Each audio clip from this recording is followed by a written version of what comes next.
So like Luke said, today is going to be all around creating content. And then the next one is going to look at email marketing and how specifically we tailor that for client lead gens and conversions. Then the part 3 is CRM data and automation. So that's something I've been running with a couple of clients more recently, just to try and get more from existing databases. So if that's something that you're looking for, then definitely come back for that one. And finally, we're going to look at mastering PPC and social advertising specifically for recruitment. So let's get going. I'm not one for hanging around. Lots to cover. So yeah, we're going to explore what content marketing means, specifically in the context of recruitment, why it's crucial for you guys to invest in it, and more importantly, how you can maximize it for 2023, how you can be utilizing ChatGPT as well at the end. It's something we've been testing a lot here at Venn. So yeah, some good insights coming your way. So content is one way to achieve client leads, an engaged audience, build a community, search visibility, and more job applications, of course, but that's not the purpose of today's webinar. We all know content marketing is important, and you guys wouldn't be giving up your precious time if you didn't think it mattered. So I won't dwell too much on that point. But before we go into it, I want to get one thing out of the way really early. I'm not here to talk to you about blogs.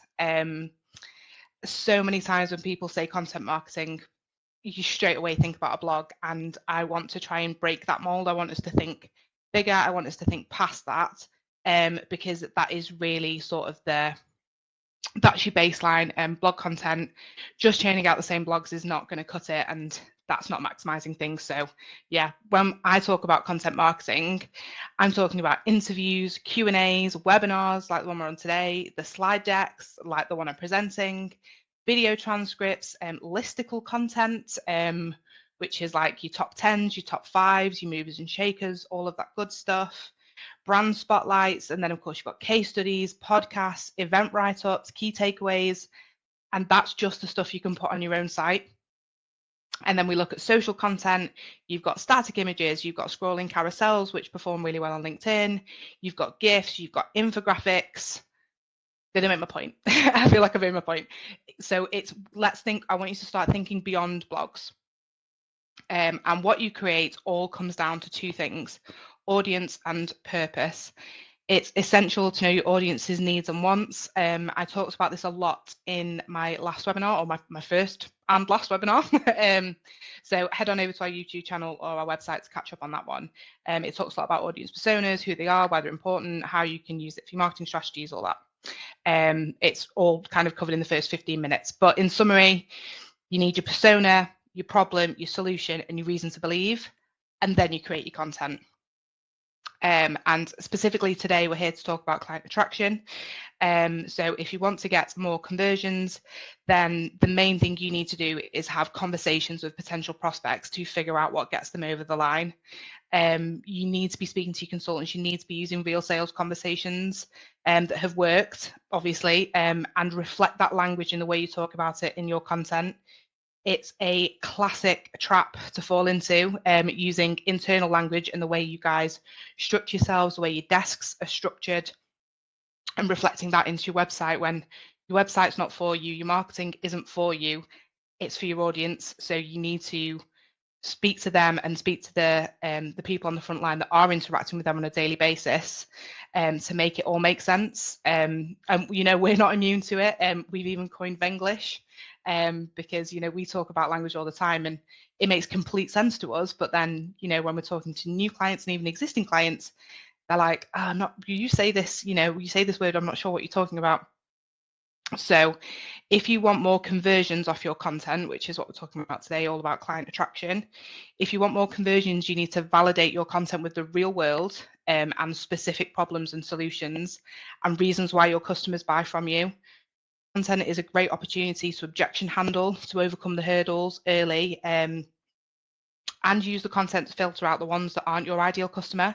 If they're not resonating with your pain points, if you can't solve their problem, they're not your ideal customer, and the content you create will attract and filter at the same time. So maybe you're getting loads of the wrong type of leads, maybe you're producing content and you're doing loads and loads, but it's generating you more candidates, and you're like, I don't understand why this is happening. I wanted more clients and I'm just getting more candidates.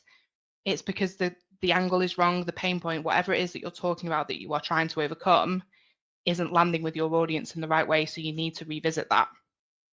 And I will give you a real life example of this, actually, one that one of my strategists went through recently with Pareto. So they're in the graduate space. We produced a piece on emerging talent, and everybody talks about graduate talent and why you should hire it and all that good stuff, but we tapped in specifically to how to protect your investment, because that was the main objection. That was the biggest barrier.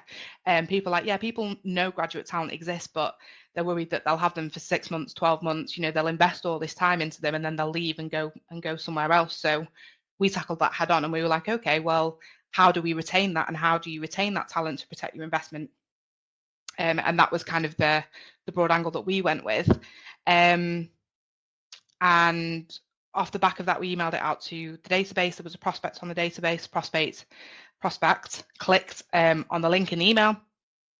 We obviously track everything via UTM, so we knew that that's where, and they then submitted a sales inquiry through the website, which is a bit of a strange behavior, but yeah, so they submitted a sales inquiry through the website, having clicked through from the content in the email.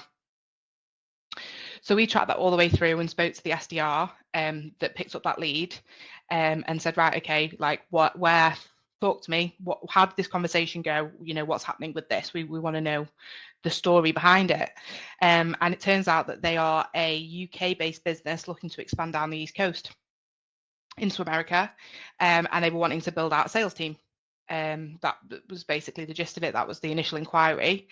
But what that's actually turned into is they said they wanted to open it in the East Coast. Now they're looking at like lots of different states and different cities, because actually the talent that they want might not be in the areas where they thought they wanted to expand. And again, looking at the salaries and how cost effective that is, and whether it's going to be achievable, that's turned into a much bigger prospect, where they're now, not only will they recruit the graduate talent, the entry level talent, the emerging talent that they need, they will put training programs in place for them. They have an exec division, so they can place an exec in to manage that team and run with it. So that is a super, super valuable deal that came off the back of that piece of content.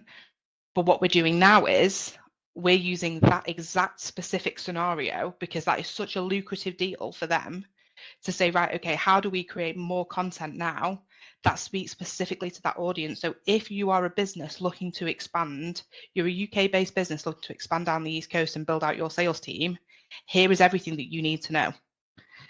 Now that audience, that piece of content isn't broad brushstroke. It's not going to resonate with everybody. But the people that it will resonate with, the people that are interested in that content, are exactly the right audience with the right pain points that Pareto offers the solution for. So again, going back to my point about personas and how important they are, it's exactly how, when you start to layer in, add it to the context of content, you're going to create really, really valuable content that will convert. Because if somebody is downloading that piece of content, or they're reading that piece of content, or engaging with it, they're in that mindset of looking to expand down the East Coast. So that is it's a much, I guess, warmer prospect. And over to your consultants than somebody that's just downloaded the salary guide, that could be looking for anything. Now this isn't about doing more. That's a really niche piece of content, and Pareto are a big business with a big team behind them. And equally, we have a lot of resource available here to support with that. What I'm trying to get you guys into the mindset of is not just doing more. I don't want you guys to do more, and I don't want to make it more difficult. What I'm saying is that you need to simplify it by being really, really niche to be more effective. So no more throwing the proverbial jelly at the wall to see what sticks. We want to talk about taking a hub and spoke approach. Now I'll make this briefish because I did cover it in my last webinar. But before you go off creating loads of new stuff, the gist is that I want you to go back and look at what you already have to connect the dots and close the loop. So the podcast that you've done, go back, listen to it, take those notes and turn it into a slide deck, pop that on LinkedIn, take the snippets, post it on social. And if you're not sure where your hub is, maybe you're a little bit earlier on, and you're not like, you're like, I don't even know what my hub is, I've just got all this content, then I would start by going back through it and look at what's on your site, look at Google Analytics, look at your social analytics or your YouTube if you've got video, and just make a list of what's worked well, and then overlay this framework and figure out where your gaps are, and then look to fill those gaps. That can be a really good way of approaching it, is just see what's already working for you. And we use this hub and spoke approach to squeeze out every little bit of value, and don't move on to a new topic or theme until you've exhausted every opportunity. So I did say I would simplify it. I am trying to make life easier for you guys, I promise. Now, if you want some inspo for hubs, like what am I thinking? What am I talking to clients about at the minute? Talent retention is a big one. D&I obviously has been around, but there's still a lot more work to be done. Upskilling and reskilling talent. So quite a few businesses at the minute are looking at restructuring, and they're looking to, instead of taking on new talent, because of various reasons, talks of recession, we all know what's going on in the current market. So if you're not looking to take on new talent, you're looking at upskilling and reskilling and restructuring. That again is a huge topic, and if you're in a recruitment business that can consult with clients to advise them on their gaps, and sort of build out their team and figure out and add value that way, that would definitely be a topic to explore. If you're in the tech space, automation, AI, and obviously renewables if you're in STEM, any of these topics can form a hub, and then you can plan all your content around that. So when we finished here, go and audit what you already have and find the gaps, and yeah, your content plan, your content strategy would start there. So people buy with emotion and justify with logic. Over 200,000 people turned up to the Lincoln Memorial to hear Martin Luther King's I Have a Dream speech in 1963. No social media, no Eventbrite, no influencer marketing, just a really strong message and a really good reason for people to believe and give up their day. Marketing is communication at scale, and whether you like it or not, your consultants and your sales team are, or they should be, the strongest communicators in your business. Content is your message to the world, and you need to really consider what you wanted to say. Would you stop someone in the street to tell them about your latest must-read blog? Genuinely, like, think about the last piece of content that you put out. Would you go home and tell your partner? Would you go home and tell your family, your friends? If the answer is no, because it's a bit vanilla and it's not really relevant and I'm not that proud of it, then it's time to go back to the drawing board. Your content, you're interrupting somebody's day to take time to engage with your content. Look at you guys all here. This is all content. You have given up your time, your afternoon, to come and listen to me. So it's my responsibility to make sure it was worth it and that you're going to take maximum value away from it. Now, if that's a really overwhelming thought, and you don't know where to start, then you need to speak to your consultants. And if they don't have the answers, that's okay. Go straight to your clients and say, hey, what's on your mind? What's going on in your world? You can tap into different channels, groups, communities, forums, events, webinars, just to listen. Just listen, just see what people are talking about. Even if you join a webinar that is not aimed at you, but it's aimed at your target customer, join that webinar. What are people asking? What's coming up in the comments? What are people voting on in the polls? All of that is going to inspire you and help you dig out those pain points so you can offer those solutions in your content. If you're on a webinar, screenshot the FAQs for later for social content, if nothing else. Run your own poll and on your own LinkedIn and see what it gets. Look at the comments on existing content. Just please don't default to the here's how to counter offer negotiation or CV tips. If it's really vanilla flavored generic content, it is never ever going to convert and give you that client attraction that you want. Now, I've been doing this a long time, so I have squeezed a little bit of value out of a consultant or two, and getting buy-in from marketing is challenging. They're salespeople, they don't always value what we do. They would just rather pick up the phone as many times as possible because they trust their skills and they trust their abilities. So I have put together some top tips on how to get marketing buy-in from consultants. Some of the questions that you can ask them, what to do and then what not to do. Don't tell them it's for marketing. Don't ask them for content topics because they're just going to look at you and tell you that's your job. Don't ask them to write. They're talkers. They're great talkers. Some consultants do produce really, really valuable pieces, but they're definitely in the minority. Their skill is their ability to talk. So work with them. Get them on a webinar. Get them on a podcast. Lean into what you know they are good at. But some of the questions that I've thrown down here are just tell them about the biggest deal that you closed last month. If you went up to a consultant and said, what's the biggest deal you closed last month? If there was one deal where you went, Steph, if you could get me another 5 of them, I will be laughing. Brilliant. Tell me about it. Tell me about the conversation. How did it come around? How did it go? What were the objections? How did you close it? All of that information means you can create content that is specifically tailored around that ideal deal, if you like. Yeah, who are your time wasters? Who don't you want to speak to? We were talking earlier about filtering people out that are just going to go, oh, that's not for me. Who are your time wasters? If I can save you time, they'll value that too. And then obviously, what are the common themes and challenges going on with the industry? And you don't have to go out to all of them. My advice would be if that's really new to you and you really struggle to get the buy-in, maybe it's quite a new structure, or marketing is quite a new function in the business that you're in. Just get one or two that can buy in and are willing to give you a shot.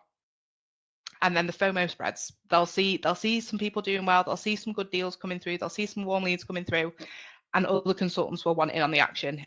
So yeah, start small, provide context, demonstrate the potential impact, and say to them, like, if I can engage 10 leads for you, like what does that actually mean? Put a number on it. And yeah, all of that will just help you get buy-in and help you get more from your consultants and ultimately be able to create more valuable content. So, like I said, I want you guys to create less, unless you're not creating anything, in which case, please start creating something. But what most of you will be doing is creating and getting it out the door, and then moving on to the next one. And I am telling you that you need to slow down. I want you to have one common message or thread and then communicate it lots and lots of different ways. And we talk about the 80-20 principle. And I want you to shift the dial. Most people spend 80% of their time creating and 20% of it distributing. And I want you to flip it on its head. And I want you to spend 20% of your time creating something really valuable. And then I want you to spend 80% of your time distributing it in so many different ways that it's literally everywhere. And this is where we talk about repackaging and repurposing content. Again, it fits back into that hub and spoke approach. But yeah, being efficient in squeezing maximum value out of everything that you are creating. All of those spokes that we showed you, every single one of those deserves its own promotion. And don't assume that everybody consumes content the same way as you do. Again, I've talked about this quite a lot in my last webinar, but some people like to listen, some people like to read, some people like to watch. And you need to be trying to facilitate as much of that as you can. Don't be afraid to try new formats, like I said. And the other thing that I would say is not everything needs to be pixel perfect. You can just have a go. Authentic content performs really, really well. So if you've got a consultant where you think, actually, do you know what, can you just set your phone up and just video record some of the learnings that you've had from the latest event that you went to, or a seminar that you attended, or a conversation that you had with a really, really valuable client that you think your other clients would benefit from. Just get them to record it and see what it comes back as. You can test it, put it up as a YouTube short, see what it looks like, see what engagement you get. So yeah, don't be afraid to try new formats. But the only thing I would say is that you need to master the channels that you have. So find what works and then explore, but you shouldn't be exploring new channels at the sacrifice of something that is already working. So yeah, listen, watch, read, download, save for later. Kind of those are the key things I want you to remember. In fact, take this webinar, for example. I did all the thinking and planning for this webinar in my original webinar. but like I said, there was so much, which was why I've had to chop it up into 4. So I covered 4 or 5 topics, and then the content section was way too long, so we cut it back and turned it into a blog. Our marketing manager came over to me. She was like, Steph, there's so much good stuff in here that I want to turn it into a blog. So I was like, okay, great. So that was really easy for us to, take that, all that planning that I put into that first webinar and use that as a base. And then we spent probably no more than a couple of hours, or I spent no more than maybe an hour and a half, 2 hours turning that into a blog, because I'd already done all the hard work of all the thinking and all the value. And then Meg read the blog and was like, actually, do you know what? We're going to upcycle it and we're going to go into another webinar. So again, it took me, a couple of hours to pull these slides together and really plan out what I was going to say. And all of those different mediums have all spiraled out of that one valuable piece right at the beginning. And by the end of today, we'll have a content blog, a video recording. We've had the live event. We'll have the audio, which Meg could strip off it and put it on as a podcast if she wanted to. A slide deck, which is done. Hopefully she'll get 3 decent video snippets out of this for social media. And there's a couple of takeaways, cheat sheets for you in here as well. And all of that content, that hub and spoke approach, all came out of that one valuable, what are people struggling with? What do people want to hear about? And actually, I'll let you into a secret. The whole section on getting buy-in from consultants has already been earmarked for more content. So the Client Attraction Strategies Hub continues to grow. And yeah, that's literally what I'm saying in action. You can see it for yourself. So it's easy to say distribution. It's easy for me to say content distribution, but the reality is most of you will share it on LinkedIn, and maybe 1 or 2 even send an email out to the database if the data's not too much of a mess. And that's okay. You're not alone. You're really not. It's an absolutely solid start. But I am here to give you the edge and help you think outside the box. So we've talked about own channels, earn channels, paid channels. You kind of should be familiar with all of these, so I'm not going to waste time and tell you what you already know. But what I do want you to do is start to look for common themes across your audience. So once you've identified those common themes, and it might be expanding down the US, it might be retaining talent, it might be upskilling talent, I want you to then look for Twitter threads and Facebook pages around those themes and topics. You can look for graveyard pages. This was something I actually learned on a webinar recently. So graveyard pages are pages that are dormant and will usually have like anywhere between 750 to thousands of followers. And come on, be honest, hands up, who of you has ever gone through all of your Facebook groups and pages and unfollowed all of them? Nobody ever does it. So everybody sits in these dormant pages for ages. Message the admins, see if you can take it over. Some of them might want money for it. Some of them might go, yeah, do you know what? Sure, why not have it? I'm not doing anything with it anyway. There's no harm in asking. If you're in a tech community or, you want clients in the tech space, have a look, just see what's out there. And again, the Twitter threads, you can start commenting on them. If nothing else, they'll give you more inspiration for more content. And I touched on Facebook groups before, but 1.8 billion people use Facebook groups. But if you're going to go down the community group routine, they're not there to be sold to. Nobody joins a Facebook group to be sold to. So you need to have meaning behind what you do, and it all comes back to that really creating content with purpose. And that's the bit that I cannot stress to you guys enough. Have meaning behind what you do. They will become fans, they will value you, and they want to buy from you. And they might not have the immediate need. We're talking about client attraction. They might not have that vacancy now, but if you add value and you consistently show up for them and make them do better jobs, you will be the top of the list, and they will come back and convert when they're ready, when they have that need. A couple of other kind of out of the box or like fresh angles for you guys to try for your distribution.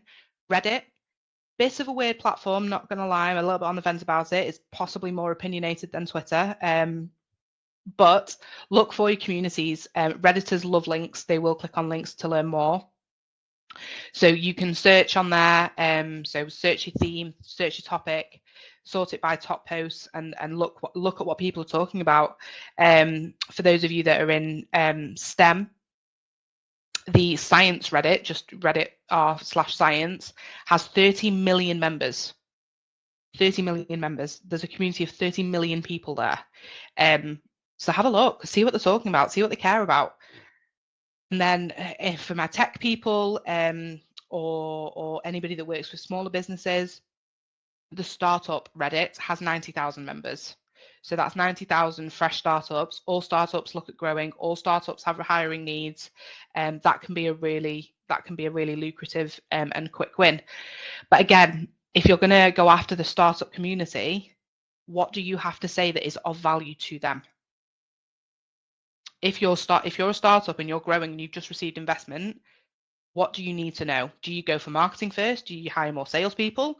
Do you need more finance people? Do you need more project managers? Like, if you're looking at hiring and everybody's screaming at you because you want more staff, how do you hire strategically? There's a content hub of itself. I don't know how I say this one. Quora is really interesting. Google apparently likes Quora at the minute, and it will rank results in their search engines, which is quite interesting for long form questions. But this one was interesting. So engineering recruiting as a Quora community has 227,000 followers. And interestingly, there was a question on there, which was, what happens to those software engineers at top companies like Google when they fail to deliver the task they were assigned? Really specific, but it's had over 142,000 views. I guess some really interesting opinions and themes and topics in the threads, in the answers, in the comment section. So go and have a look for sure. If your business is using Slack, there are Slack communities for everybody. Hashtag DevChat has over 14,000 developers in it. So if that's the space you're in, if you're a tech recruiter and you work with tech recruiters and they need to talk to hiring managers who are developers, they will be in there. See what they're asking. And the last one I'm going to touch on is Medium. So Medium people either go, oh, well, I don't need a blog because I've got Medium, or I don't need Medium because I've got a blog. And the answer is you kind of can use both. Medium doesn't replace your blog, but you can think of it as a guest blogging strategy. So put your main blog on your site like you would normally, and then upload a summary piece and key elements to Medium, and then link back to your blog to learn more. So have that as just another distribution channel. So that's kind of what I say when I talk about distribution. It doesn't just have to be posting it on LinkedIn over and over and over again. Again, if you're in recruitment specifically, the other piece of tech I would say go and have a look at is Pager. Because if you're not posting on LinkedIn, or you're struggling to get your consultants to post on LinkedIn, that could really help you out. So definitely go and have a look at that one. I've got a couple of clients using Pager, and it's made a big difference. We can see in the analytics, like the engagement that their content is having when they're sharing it using Pager. So definitely go and check those guys out for sure. So lastly, I guess the big elephant in the room that I'm going to come on to is ChatGPT. Using AI for content. It's something that we've obviously been testing for a while here, and seeing how it works. The main concerns with using AI for content are always kind of like three main things really. So consistency with brand guidelines. So is it on brand? Does it have our tone of voice? And the third thing is that does it resonate with the audience? Like, sometimes it's really obvious when something's come from ChatGPT, and that's a lot of the feedback that is out there. Is, people will be called out if you lift and shift something directly from ChatGPT. It will get called out because it is obvious. So yeah, we've been exploring and testing. And as for using ChatGPT for SEO, I have watched so many videos. I've sat on webinars. But for me, the jury, and I know this is the general vibe here, or kind of certainly our stance at the moment, is that the jury is very much still out. So I'm not going to talk about using ChatGPT for SEO, because I'm a big believer that you really do need a strong search strategy before you do anything. Even if you've got the best copywriter in the world, if they don't know how to write for search, or you don't have an SEO strategy that content feeds into, you're not going to get the results you're looking for. So, but we are using it for marketing. It can be a great tool, especially if you're a marketing team of one, with no one to bounce off. That's like the biggest thing, is if you're a marketing team of one and you're just expected to come up with these content ideas and write all these social media strategies, and you've got nobody to share ideas with, that can be a real big challenge, and I really appreciate that. So to try and help you guys out, we've come up with some do's and don'ts. So do use ChatGPT for inspiration. It can give you some crazy ideas, and it can give you a whole fresh perspective, because I guess it doesn't have any like bias or we don't do that here. It will just throw all sorts at you, and some of it will be great, some of it will be terrible. But the idea is you take the best bits and then you tell it the bits that you like, and it will give you more of that good stuff. Give context and purpose is probably the most important bit of advice I could give you. Tell it what you're trying to achieve. Tell it who your audience is. Make sure you fact check everything, because the ChatGPT only goes up to 2021. So any recent events, it has no kind of knowledge or understanding of. And even when it does give you facts that were from before 2021, they're not always correct. So definitely go back and fact check everything. And then finally, personalize and sub-edit. Use it as a base for you to then go back in and make your own. So use it for speed, use it for efficiency, but make sure you're going in and adding that human element. And if you're not sure, there are AI checkers that you can run the content through. So even after you've sub-edited it, if you're like, oh, I'm still not sure whether it feels a bit robotic, run it through an AI checker. There's loads of free ones online. Just have a Google, run it through an AI checker, and it will tell you like how much like an AI it still sounds. And here's an example. So this is a working example of something that I asked it to do the other day. So I asked it to write me an engaging 2-sentence meta description that encourages users to click to read a blog around enhancing employee experience to attract and retain talent. And then I gave it context. This is, like I say, honestly, the biggest bit of advice I can give you is give it the context. So don't just put in that first section and say, write me a 2-sentence meta description about this, because it could come back with anything. Tell it the bits that the blog or the download or whatever you're writing about is actually about. Like, what are the key points in that subject that you would want that meta description to come across or to say? And yeah, what it came back with was okay. It was a bit Americanized, so I tweaked it, and there was a few words in there that I was like, oh, I don't know if we would say that. And I thought the click here to learn more was a bit weak. But as the foundation, it took a matter of seconds, and it gave me a really, really solid place to start from. Now, here's what not to do. And the funniest thing is that I actually genuinely made this mistake, and I genuinely put this into ChatGPT just without thinking. I was trying to write a funny placeholder. I was building out a page for a client, a new page in their CMS. And I didn't want to put lorem ipsum. It's something that we talk about with designers all the time. It's something we're working really hard to improve our designs and the way we present designs to clients, is to put meaningful content in there, not just lorem ipsum, which has been the design practice for, God, forever. To put something a little bit more meaningful in there to kind of inspire people. And so when I handed it over to our clients, they can go, okay, I'll put this kind of content in here. But I just gave it a really, really basic question with zero context, kind of zero purpose, nothing. And I asked it to write me a fun placeholder for a short paragraph. So I was expecting, like, I'm a short paragraph, use me to expand on the topic in more detail type response. And what I got was, once upon a time, in a galaxy far, far away, there lived a talking cucumber named Carl, who dreamed of becoming a world-renowned chef. I honestly was like, wow, that's where you went with that. But look, like, I fed back what I was going after. I was like, not really what I wanted. I wanted something similar to, I'm a paragraph placeholder, use me to add more text to the page. And again, it's a little bit American, so like, I'm a friendly neighborhood placeholder as opposed to friendly neighborhood Spider-Man. But even, like, you get the point. It was something a little bit funnier. It's better than lorem ipsum, something a little bit more engaging. But yeah, this is why context is key. So yeah, don't be vague. Don't ask generic questions. If two people ask the same generic question, it will give you an identical answer, which again is bad for SEO, even if you're not using ChatGPT for SEO. If you're lifting and shifting content, it will be bad for your SEO for sure. So yeah, don't ask it generic questions.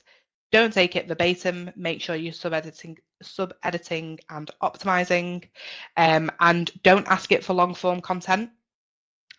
So if you do need to write a blog, for example, sort out your structure, know what your subheadings are, know what you want to get out of each section, and then ask it to take each of those sections as an independent request. So don't say, write me a blog on, I don't know, retaining talent, for example. There's so many avenues and so many angles it could go with. If you know what you want because you've spoken to your consultants, you know what their pain points are. Then if you start feeding it that insight, it will give you back what actually you know is going to resonate with your audience, rather than just leaving it to chance and hoping that what it comes back with is what your audience wants to hear, because that's definitely not the approach that we want to be taking. The other thing that you can do is you can feed it transcripts. So you could, if you wanted to record a conversation with a consultant, for example, and turn that into a written piece, you could copy the snippets and feed that in and ask it to turn that into like a different format for content. So if you had, I don't know, like a 15-minute conversation, and in that there was like a really valuable few sentences, and you wanted to turn that into a LinkedIn post, for example, you can copy and paste that in and ask it to write you a LinkedIn post that talks about the below, and then put in your transcript, and it will obviously then spool that up for you. But yeah, ChatGPT is not going to replace content writing. It's not going to replace content creation. What I hope it does do for you guys is frees up your time so you can really make valuable stuff. Because it's like anything, it's only going to be as good at giving you out as the brief you put in. So you really, really have to know what you want to put into it to get out of it, basically. So in that vein, screenshots at the ready, team. These are my 5 prompts to maximize your content with ChatGPT. I'm not going to bother reading them all out for you. So yeah, screen grab away, but I know that everyone will have access to the slides at the end and will get shared around. So yeah, you'll have this to kind of take away from today. But yeah, just really, really specific. Like I say, these have got the type of content, the audience, and when I say audience, put a job title in. Don't just say tech people. Be specific. If you want a hiring manager for developers or a hiring manager for project managers, be specific. Job titles work well. It understands what job titles are. If you're going after C-suite, tell it. Avoid things like senior. Be careful with words like executive, because in the UK we say executive to mean junior, and in the US executive means really senior. So be specific with your job titles. And yeah, hopefully this will help you out. So yeah. Right, I think we've had a couple of questions and stuff in the chat.